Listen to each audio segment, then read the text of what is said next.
Hi and welcome to Dave Barlow Guitar, and in this video I'm going to talk about live amplification. Now what I could have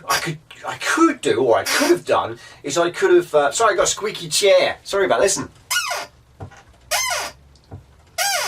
It's quite musical, isn't it, really? Anyway, sorry about the squeaky chair. I was going to talk about amplifiers, live sounding amplifiers, and what I could have done is I could have got loads of amps, put them up against the wall and played one at one at a time, and you can hear the difference between the two. Now Mr. Sedgehorn does that. He does a good blooming job at doing that as well, so there's no need for me to do it. So I wanted to kind of talk about something a little bit different, because obviously we know a lot of these amplifiers that we can't afford. Well, I can't afford them anyway. They sound really great, and when you crank them up they sound perfect and lovely, and the problem is you can't play them. The places that I play, clubs, pubs, stuff like that, they'll be well too loud, so we have to kind of have a compromise somewhere. Anyway, so let's talk about amps. Now the thing is that there's this preconception of amp that if to get a this plexi sound, you have to buy a plexi amp to get JTM 45 to get that kind of sound. You have to buy one of those, and it is not true. It's not true. You don't have to buy one of those to get that kind of sound. I mean, to get that kind of exact sound, probably they probably don't sound the same anyway, because the early ones are probably all hand wired. Components aren't manufactured in the way like they're manufactured today, so the chances are you'll never get to the sound same, bit like a guitar, I suppose. So anyway, so you don't have to buy those. I mean, you can if you want to. If you want to spend thousands and thousands of pounds on them, you can buy them, and that's great. The other side of the coin is that there are people that make amplifiers which sound like them. And they're the clever guys, because what they do is they build an amplifier in. They could build a hand built amplifier, but they don't. They build amplifiers with PC boards in them, and they sound like the £3,500, £4,000, £6,000 old Marshall amps, for example, of yesteryear. And they're clever because they make them quite cheaply, I think, and they sell them for a lot of dosh because people want that sound. So it's great. But anyway, you can buy an amplifier which sounds like a really expensive amplifier for very little money indeed, and I think there's a few people on YouTube that's proven that. So the other side of the coin is this, taking all that into consideration, because I don't want to go on and on about that. So point number one, let's get this right. Point number one is you don't have to buy an expensive Marshall, for example, to get that old JTM or Plexi sound. You can buy a newer amp which will do that easily, and you can buy a multi-channel amp which will do that quite easily. I think you can buy amps which aren't tube at all, which sound like that easily. So you can get that sound. The other side of the coin is that when you're playing with an amp that just emulates, let's talk about, say, a digital amp or an amp which just kind of digitally emulates an old Marshall or an old Fender or some old amp that everybody likes the sound of. It kind of sounds all right, but when you're playing, it just doesn't have that kind of feel. It doesn't have that kind of, when you play, it doesn't have that kind of sag to it, or it doesn't have that kind of feedback to your fingers. I can never understand what it is. It's like you can have two guitars on a recording and they sound very, very similar, if not the same, yet when you're playing them they're different. The sound is different because you're connected to it in some way, because your fingers are connected to it and you play it in a certain way, perhaps. That's what happens to me. Amps are kind of the same. It's sometimes when you've got a valve amp, it's got that kick to it, that feel to it, that kind of thing which I can't describe what it is, that maybe some transistor amps or amps which emulate a tube amp but technically are transistor based amps or digital amps, they just can't seem to sort of get that. So that's an interesting thing, and I'm going to make a point of this because at the end of the video there'll be a sound clip for you to decide what kind of amp that is, because I'd like to know what you think that amp is. Anyway, I'll come to that. So what have we got so far? So basically what I'm saying in point number 2, if there is indeed a point there, I was going to get my whiteboard out, right, and like do all these points on a whiteboard because it's so confusing. But then I thought, nah, it's just boring. Whiteboards are boring, so yeah, I started going back to school. I didn't like school. So anyway, so the point is that you've got to get an amp, right? So obviously a lot of guys go for a tube amp because it's got that kind of presence, that kind of oomph to it that you just can't get on a transistor amp. So that's fine, that's cool, right? So the other thing is that the other problem with the amp is that if it's kind of like warm plexi, like kind of Marshally warm old style amp like that, the only problem with that is that they don't really cut through the mix very well because they're a little bit you know, they don't really kind of cut through the mix. Obviously if you're playing at a venue and you're getting mic'd up, it's not a problem. You can play any amp you want because the sound engineer will make sure it cuts through the mix. So, but in like a pub or club, maybe you're not mic'd up at all. You've just got like a 4x12 cab or a 2x12 cab or even a 1x12 cab with an amp, maybe a 20 watt, 50 watt, maybe a 100 watt amp sitting on top of that. Obviously, you know, it's down to you in order to cut through the mix. And you know, you can turn up and turn up and turn up until you're really loud and you're taking people's ear holes out. You can't do that. You've got to cut through the mix. So there's a difference between the two.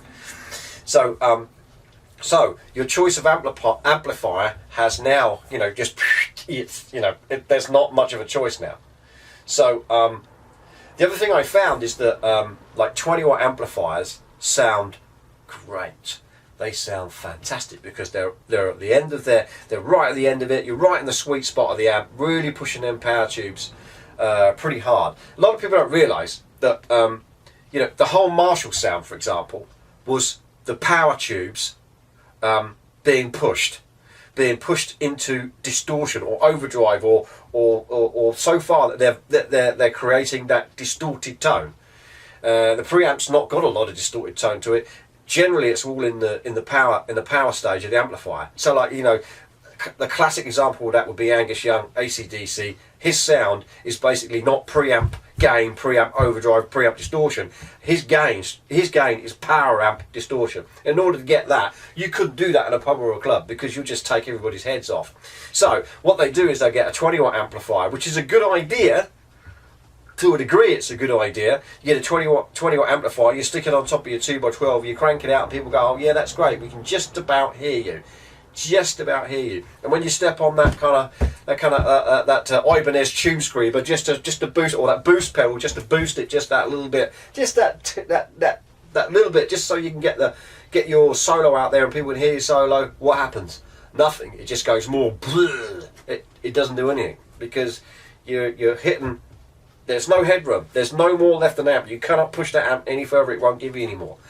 So the deal is that.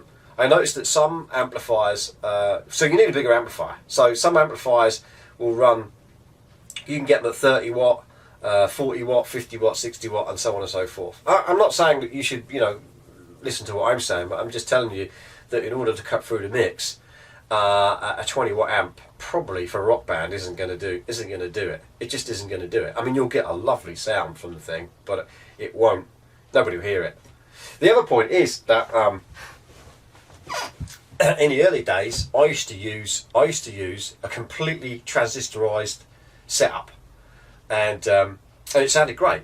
I used to have a Marshall Series 900 or 9000, I can't remember, which is a preamp. It's a transistor preamp. It's just a little one, and a valve state power amp, 80 power amp. That's all I had. That's what I had. And then I just run everything in the front of that. I just run I think it was a Zoom. No, it wasn't. It was a Boss ME5 just through the lot.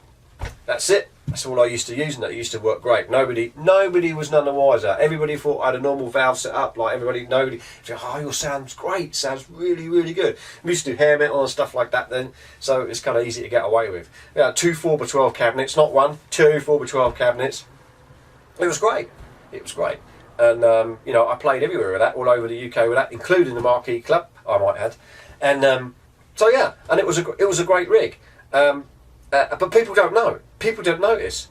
which is another point I'm going to make, is that you notice, and I understand that you as a guitar player notice when you play, and if your guitar's not right or if your amp's not right, you notice, and it affects your playing because it affects you mentally and all this other stuff. And I understand all that, but the people out in the audience don't know squat.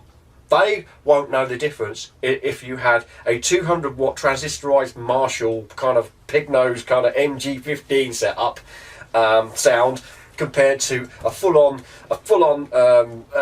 double stack plexi, two plexi heads running both at full tilt. They won't know the difference.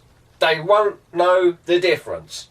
And another point I'm going to prove or make here is that most people, when they listen to amplifiers and go, oh yeah, we love that sound, the sound of amplifiers, I've got to get one, I've got to get one of the amplifiers, but they're like £2,000 or $3,000, whatever your currency is in your country, it doesn't matter, it's a lot, right? So yeah, but why? Because you don't need to spend all that money. You can get a really good sound with cheap gear. I tell you what, the Marshall valve state amplifiers, I used to swear by those. You can get the same sound. I used to get the same sound as a JCM 800. No problem. Just use a head, stick it in a 4x12 cabinet with 65 speakers in. No problem at all. Used to blast out all day long. All the bottom end, and all the bottom end, all the sparkle at the top. You had to give it a little bit less mid-range. But there was perfectly good amps, Plus, when they come out with those, the AVTs, they put like onboard effects and all that kind of stuff. It's like a delay effect. I mean, if you run a delay effect through the effects loop of your amp, and it wasn't noisy or anything like that, it was just a delay effect.